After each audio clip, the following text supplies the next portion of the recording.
নমস্কার, দীপাস কুক হাউসের আরো একটি নতুন পর্বে আপনাদের স্বাগত। আজ আমি আপনাদের জন্য নিয়ে এসেছি একটি নন ভেজ রেসিপি, চিকেন খিচুড়ি। ভিডিওটি শেষ অবধি দেখবেন আর কেমন লাগলো কমেন্টে জানাবেন।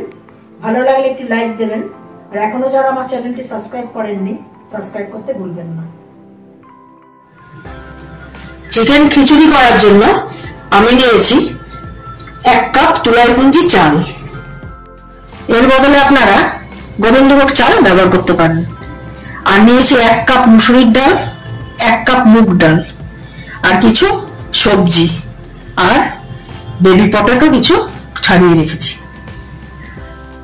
চাল ডাল সব ধুয়ে রেখেছি আর কিছু চিকেনের পিস নিয়েছি। এবার আমি প্যানে দেব সর্ষের তেল। তেল গরম হয়ে গেছে, এতে দিচ্ছি একটা শুকনো লঙ্কা, কিছু সাদা জিরে, এবার কিছু গোটা গরম মশলা দিচ্ছি, ছোট এলাচ, বড় এলাচ, দারচিনি, লবঙ্গ আর তেজপাতা। এটা ভাজা ভাজা হয়ে গেছে, এর মধ্যে দিচ্ছি কুচিয়ে রাখা 3টে পেঁয়াজ। এটা ভালো করে ভেজে নেব। পেঁয়াজটা ভালো করে ভাজা হয়ে গেছে, এতে দিচ্ছি 4টে কাঁচা লঙ্কা, আদা আর রসুনের পেস্ট। গুঁড়ো মশলায় পড়ছে লঙ্কার গুঁড়ো, ধনের গুঁড়ো, জিরের গুঁড়ো আর হলুদ গুঁড়ো, কিছু কেটে রাখা টমেটো। এটাকে ভালো করে কষিয়ে নিচ্ছি। মশলাটা 2 মিনিট কষানোর পর এতে দিচ্ছি চিকেন।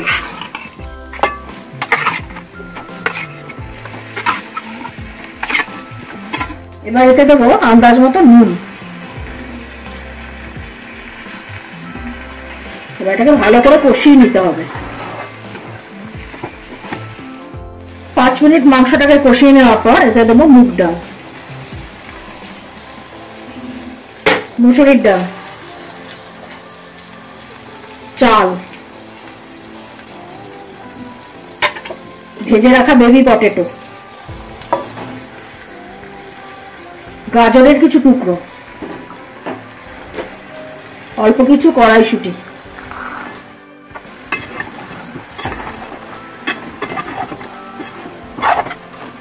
এবার এতে দেবো জল।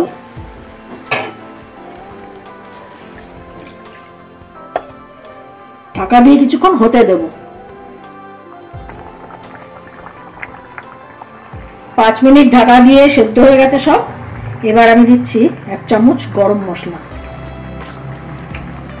আর দেবো 1 চামচ ঘি।